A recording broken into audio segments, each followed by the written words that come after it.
morning, students, staff, parents, and special guests to HMK, to the school's annual Remembrance Day service. And that song just sang by the grade 5s about soldiers who are truly heroes that fought to give our great country Canada the freedom it has. Remembering soldiers such as these is what Remembrance Day is all about. We here at HMK are here to celebrate the freedom and peace that adults and children in Canada appreciate today. Please wear a poppy, the lady said, and held one forth, but I shook my head. Then I stopped and watched as she offered them there, and her face was old and lined with care. But beneath the scars the years had made, there remained a smile that refused to fade.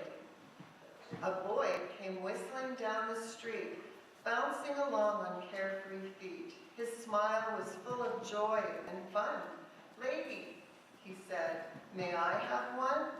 When she pinned it on, he turned to say, "Why do we wear a poppy today?" The lady smiled in her wistful way and answered, "This is Remembrance Day, and the poppy there is a symbol for the gallant men who died in war." We have a special guest here today, Bombardier Roberto Garcia, an active soldier with the Canadian Armed Forces in Shiloh. We're honored to welcome him here today and hear his message about Remembrance Day. Hello everyone.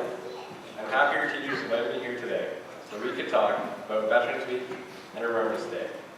To start off, a veteran is someone who once wore or still wears a Canadian Armed Forces uniform, like I am doing right now. And every year, we honor these men and women during Veterans Week.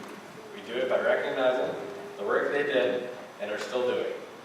Whether it is keeping us safe at home, during emergency floods, or forest fires, or bringing peace to places in the world where people are fighting.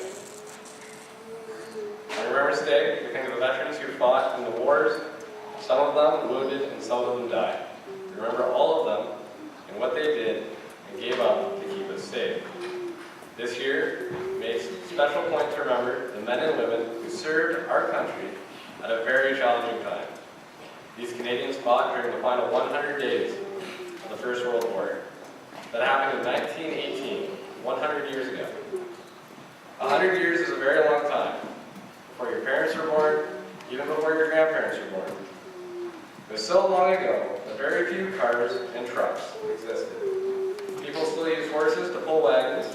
Even in war, horses pulled guns and brought supplies to what our soldiers were fighting. You may know a little bit about the First World War already, but here's something you might not have known. Do you know that 2 bears left Canada to go to the First World War? Yes, I said bears. The first was a real bear. She was a cub when a soldier called Major Harry Colburn bought her from a hunter before he left home. Major Colburn named the little bear after his hometown of Winnipeg. That bear's name was Winnie. He took Winnie to England, where he kept her for good luck. But Major Colburn knew that the battlefield was no place for a bear. So, when his unit left to fight in France, he gave Winnie to the London Zoo. A little boy used to come to the zoo to visit Winnie. He liked her so much, he named his own teddy bear Winnie. Is this beginning to sound familiar? Because that little boy's dad wrote a book about his son's teddy bear. Can anyone guess the name of that book? Just read it to us. In the back again. Yes, Winnie the Pooh. The second bear that went to war was not a real bear. He was a tiny stuffed teddy bear named Teddy. He belonged to a little girl named Aileen. Aileen's dad was a soldier in the First World War.